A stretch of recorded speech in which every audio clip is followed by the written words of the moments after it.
Here.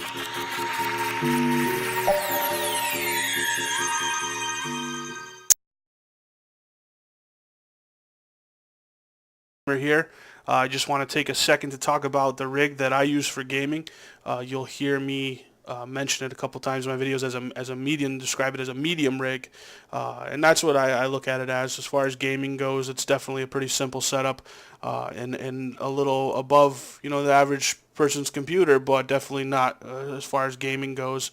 Definitely not a beast of a rig, but it gets the job done, and for the price, can't be beat. So I'm just going to take a few minutes to go through really quickly the components I use to build this and give you an idea what's in it. First off, I have a Cooler Master Elite 430, $50 on Newegg. I actually scored this when it was on sale for $30, and these tend to 430 and the 431 tend to go on sale quite a bit. Definitely an excellent rig as far as cooling, air cooling goes. You have two spots on the top for 120 millimeter fans, one in the back, one on the bottom, one on the side, and one in the front. So a total of 6 fans, 120 millimeter fans you can run. Keeps everything nice and cool inside. Nice looking case, especially with LEDs and the clear side panel. Definitely's got a cool look to it. For CPUs in this system, I have an AMD Phenom 2x4 965 Black Edition at 3.4 gigahertz stock, 125 watt quad core processor. This is, for a couple of generations ago, this is still a really affordable and really powerful CPU for the price. It is a little older now. It's definitely showing its age, but for the price, you can't beat it. $95. I actually scored it for $85. This also goes on sale quite a bit. Just saw it recently for $80. So if you're looking a lot of, pack a punch for the price, this is definitely a processor to go with. One thing you really have to pay attention to is the fact that it is a 125 watt processor, which is kind of high on the scale of things. So you need a motherboard that can handle that, which I will get to in a minute. Before that, I just want to talk about the fact that this is 3.4 gigahertz stock speed. In order to really get as much power, and the reason it's a Black Edition is it means it's capable of overclocking very easily. It's unlocked for you, and in order to overclock it to 4.0, which is about the highest that this CPU comfortably goes, you're going to need some kind of aftermarket cooler. And the one that I went with is a Cooler Master Hyper 212 Plus. There's also an Evo version, which is kind of a superior new version. This one works fine for what I had to do, and I scored it. It's $29.99. I scored it for $20 on sale, and works great to keep this Phenom at 4.0, nice and cool. Idle, I get about 30 something for temperatures and never exceeds 55 temperature-wise under full load. So definitely does a really good job of keeping the processor cool. Like I was speaking about before, you need a motherboard that can handle a 125 watt processor, and in this case I actually found this ASUS, which does the job for AM3 Plus slot, CPU slot, and you need the Plus. That's one thing. LX Plus, there is actually a regular version of this motherboard that does not support 125 watt, so that's something you got to look out for. Price-wise, $55, $5 shipping. I actually scored an open box on this through a Newegg for $40 twice, and haven't had any issue with either of the motherboards that I ordered open box from them. And $40, you can't beat it. Does everything that I need to do. Couple of drawbacks. You might look at drawbacks as far as gaming rigs go. There's only one PCI Express slot, 2.0 slot in it, so you can only rock one video card. If you do want to rock two in SLI or Crossfire, you're going to need to upgrade your board. As far as I'm concerned, not an issue right now. The RAM can be overclocked to higher speeds, but there's only 2 slots, and the max amount of memory you can hold is 8 gigabytes, which to me is excessive anyway. I don't think I'm pushing anything that's going above 8 gigabytes for now. So, if RAM is an issue and you want something higher than 8 gigabytes, you might want to look elsewhere for a motherboard. Third drawback that I found is if you plan on putting an SSD in, or solid state hard drive, speed-wise, this is only running at a SATA 3.0. transfer where the SSDs and newer hard drives are running at 6.0 gigabit transfer. So this is three drawbacks, I guess you could say.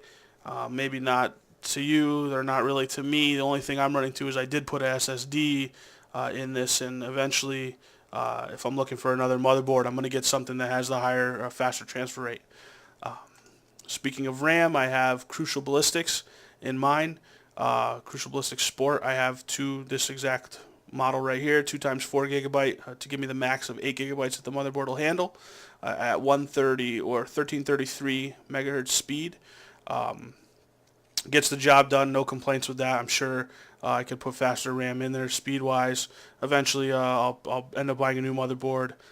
Not a big deal. This is actually $55 with RAM. As far as I'm concerned, there are certain name brands you want to stick with: Crucial, Kingston, G-Skill. There's certain ones that are good, and just basically find whatever you can find that'll work for the motherboard and is the price you want. When it comes down to RAM has gotten real expensive lately. This is $55. When I got it on sale for like $35, and I haven't seen many good deals on RAM lately. So, just kind of pick your poison and do a little research on the brand name and find the price that's right for you. For power supplies, I actually had started with a 460 watt Cooler Master, I think, kind of a cheap $20 power supply. That worked decently, and eventually I upgraded to this 750 watt Corsair TX750 because if you see here, $109.99 after rebate. The deal that I got on it was $60, which I couldn't pass up, and I haven't actually seen a decent 750 watt go cheaper than go down to $60 in a long time since that deal. So I think I got a really good steal on that. So I got it for 750 watt for $60, and I don't think I'll have to upgrade that for a while. I got 2 of those open. And lastly, for video card, I have an EVGA Superclocked GTX 660 non-TI, 2 gigabyte with 192-bit transfer rate, and DDR5 RAM. It is a 3.0 times 16 PCI Express. I run it in the 2.0 slot. From what I gather online on the internets, there is not really a real bad detrimental thing from running that in a 2.0 slot. Anyway, this is a beastly card for the price.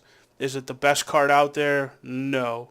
For right now, for the 600 series, for NVIDIA's, it's about medium ground, but it gets the job done. And like I said, for the price, when you start looking at the 660 Ti's, 670s, 680s, 690s, I mean, you're talking hundreds of dollars more.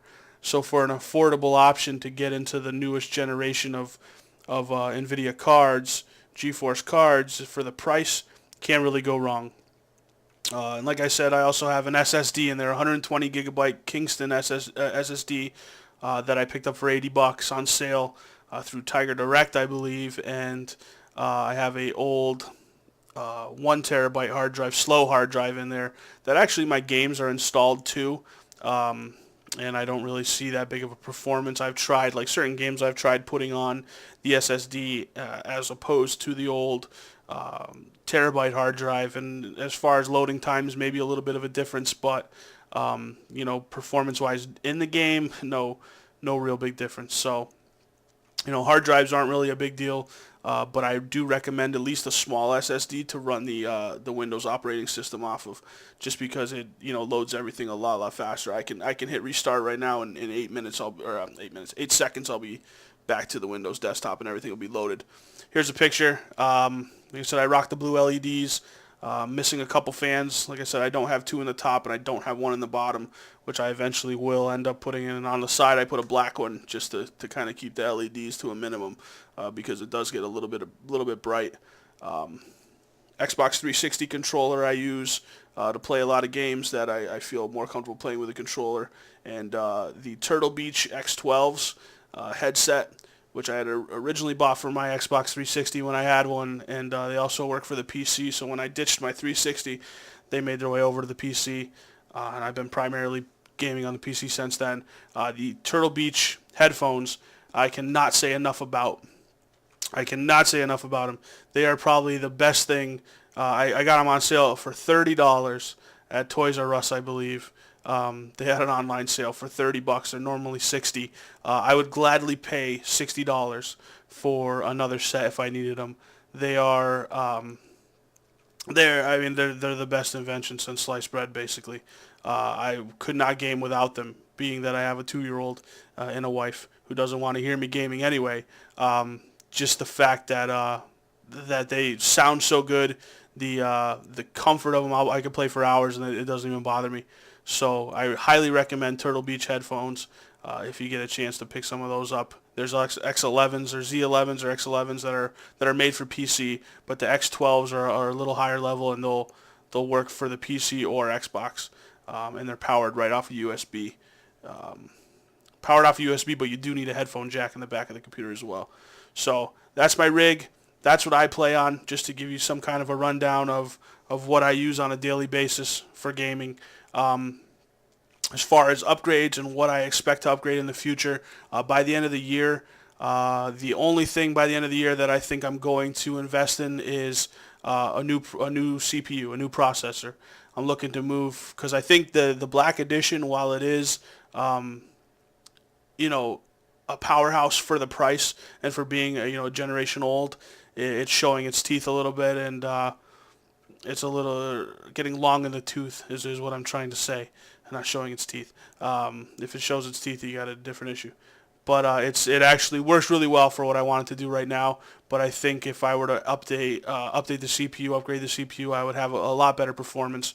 So I'm thinking about the FX 8350, which is the highest one that AMD has come out with, and it'll work in this slot. So no need to buy a new motherboard or anything. By the end of the year, I'll just end up popping a new processor in there, and that should gain me a significant performance gaming-wise. So there it is. That's what I got. And if you want to like and subscribe, I always putting PC gaming stuff up there, whether it's random shit like this or gameplay or making fun of stuff. I'm going to be doing this for a while, so like and subscribe, and let me know what you think in the comments.